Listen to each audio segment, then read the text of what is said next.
ఒక ఓటుకు శిక్ష 5 ఏళ్ళు, ఒక తప్పు చేస్తే 5 ఏళ్ళు, ఒక ఓటు 5 ఏళ్లకు మనకు శిక్ష వేస్తుంది. తప్పుడు పాలకులను ఎన్నుకుంటే, తప్పుడు వ్యక్తులను నమ్మితే, అరిచేతిలో వైకుంఠం చూసి మోసపోతే, 420 హామీలు వాటిని నమ్మి ఆగమైతే ఇలా ఈ పరిస్థితి వస్తుంది. మొన్న నాకు ఒక పెద్ద మనిషి కలిసిండు. నేను మనం ఓడిపోయిన కాడికెళ్ళి చాలా మంది పెద్దలతో మాట్లాడుతున్నాం. ఏం జరిగింది, ఎందుకు జరిగింది?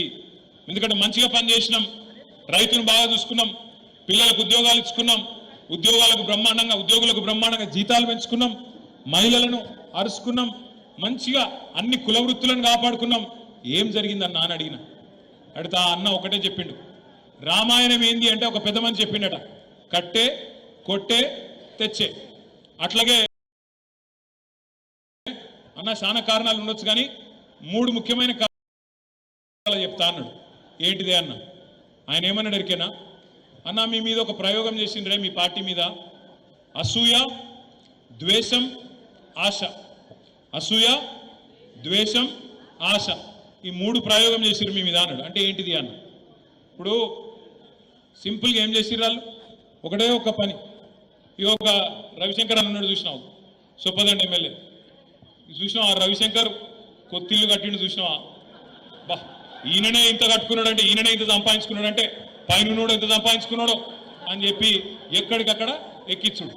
ఊళ్ళలో జెడ్పీటీసీ, ఒక ఎంపీటీసీ, ఒక సర్పంచ్, ఒక చిన్నగా ఒక కారో స్కూటరో కొనుక్కుంటే ఆయన మీద మొదలుపెట్టారు. చూసినావు? ఈయననే ఇంత సంపాదిస్తే పైన ఎమ్మెల్యే ఎంత సంపాదిస్తుండో, పైన కేసీఆర్ ఎంతనో, మంత్రులు ఎంత తింటుండ్రో అని చెవులు కొరుకుడు. ఇది అసూయ పుట్టించుడు. మరి మిగతా వాళ్ళు కట్టుకోలేదా? ఇళ్ళంటే కట్టుకున్నారు అందరు. ఊళ్ళల్లో సంపద పెరగలేదా? కేసీఆర్ వచ్చినప్పుడు భూమి విలువ ఎంత? కేసీఆర్ దిగిపోయినాడు భూమి విలువ ఎంత? కేసీఆర్ వచ్చినాడు 5 లక్షల ఎకరం ఉన్న భూమి దిగి 50 లక్షలు అయిందా? 10 రెట్లు పెరిగింది. కానీ అందరు ఇల్లు కట్టుకోవచ్చు, అందరు కార్లు కొనుక్కోవచ్చు, అందరు తెల్లంగా వేసుకోవచ్చు, కానీ రవిశంకర్ వేసుకుంటే తప్పు. మనోడి మీద మాత్రం అసూయ. ఒక గట్ల తయారు చేసిండ్రు అసూయ. ఇది నెంబర్ 1. రెండవది ద్వేషం. కేసీఆర్ దొర తెలంగాణ తెచ్చిండు, మర్చిపోయాను. సావు నోట్ల తలబెట్టిండు, అది మాట్లాడరు. అభివృద్ధి చేస్తున్నాడు, మాట్లాడరు. అద్భుతంగా సంక్షేమ కార్యక్రమాలు దేశంలో ఎక్కడ లేని చేస్తున్నాడు, చెప్పరు. సాగునీరు దశాబ్దాల కళ నెరవేర్చిండు, అది మాట్లాడరు. ఎర్రటి ఎండల్లో చెరువులు మత్తళ్ళు దుంకుతున్నాయి, దాని గురించి మాట్లాడరు. కానీ ఏమంటారు? కేసీఆర్ దొర. ఎవరిని గలవడట, ఆయన ఎవరిని పట్టించుకోడట, దేకడట. 1000 ఎకరాల ఫామ్ హౌస్ ఉందట, అందులో పేద దాచిపెట్టుకున్నాడట. పెద్ద పొక్కదవి అందులో కిందన్ని వేల కోట్ల రూపాయలు దాచుకున్నాడట. మొత్తం నీళ్ళు ఆడికే కొంట పోతున్నాడ, గోదావరి నదినేటు పట్టుకపోతుండట. ఇక కేసీఆర్ మొత్తం కుటుంబం దోసుక తింటుంది. 1,00,000 కోట్లు ఇసుక బీకిండ్రు, మేడిగడ్డల పర్రె పడితే మొత్తం ఆ పర్రెలకెళ్ళి త్వరలకెళ్ళి వెళ్ళిపోయినాయి అని చెప్పి ద్వేషం నింపింది. నిండా మనసు నిండా ద్వేషం నింపి కేసీఆర్ గారి మీద, ఆయన కుటుంబం మీద, ఆయన మీద.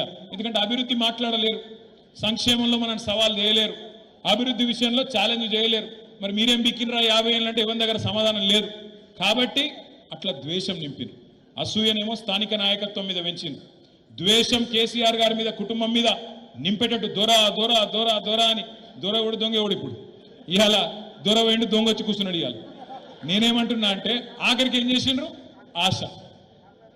ఆశ పెట్టింది. కేసీఆర్ గారు మీకు 1,00,000 రూపాయలు ఇస్తుంది కదా పెళ్లికి, మీ బిడ్డ పెళ్లికి, నేను తులం బంగారం ఇస్తా. కేసీఆర్ ఇచ్చే 1,00,000 రూపాయలు చాలా లేటుగా వస్తున్నాయి, నువ్వు లగ్న పత్రిక పెట్టుకో, తెల్లారే తులం బంగారము 1,00,000 రూపాయలు నీకు పంపిస్తా. కేసీఆర్ 2 పంటలకు ఇస్తుండు కదా, నేను 3 పంటలకు ఇస్తా రైతు బంధు. కేసీఆర్ 10,000 ఇస్తుండు కదా, నేను 15,000 ఇస్తా.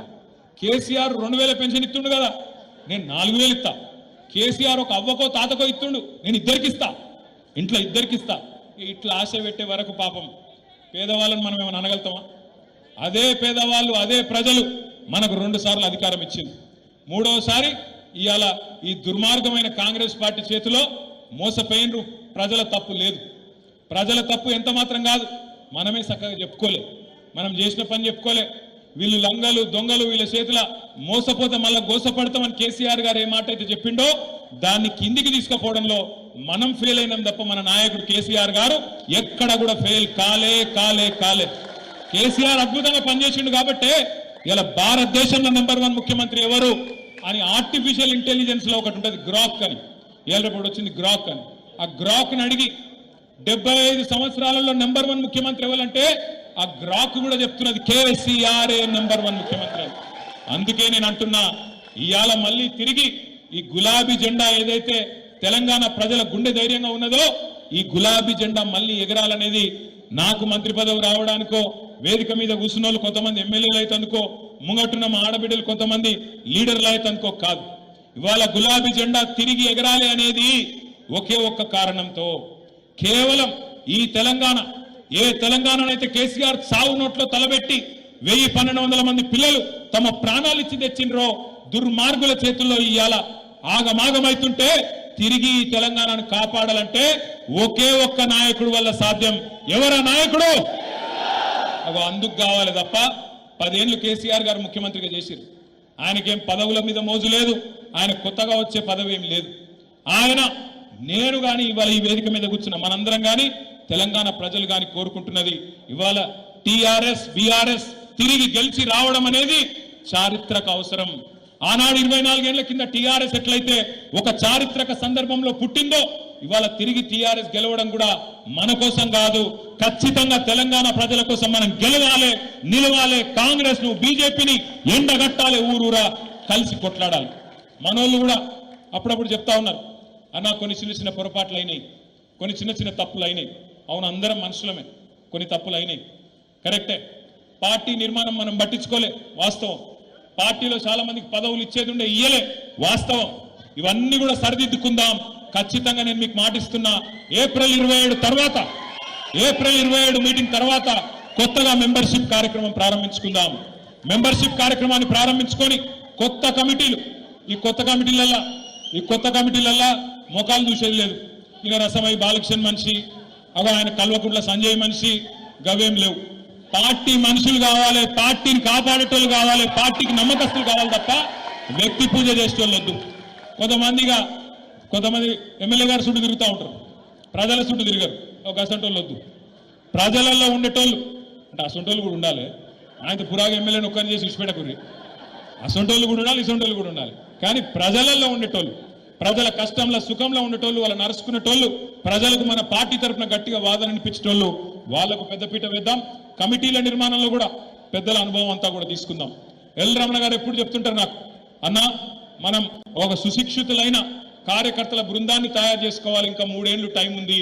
ఈ 3 ఏళ్లలో ట్రైనింగ్ క్యాంపులు పెట్టాలి. ఎక్కడికక్కడ మనోళ్లను ఎట్లా బీజేపీని కాంగ్రెస్ చీల్చి చెండాడాలి, నరేంద్ర మోడీ ఎట్లయితే తల్లిని చంపినరు, బిడ్డను బతికిచ్చిండ్రు అని చెప్పి విషపు మాటలు మాట్లాడిండో అవన్నీ చెప్పాలి. బీజేపీ మోసాన్ని కూడా ఎండగట్టాలి, కాంగ్రెస్ మోసాన్ని కూడా బయట పెట్టాలి అన్న రమణన్ ఎప్పుడు చెప్తా ఉంటాడు.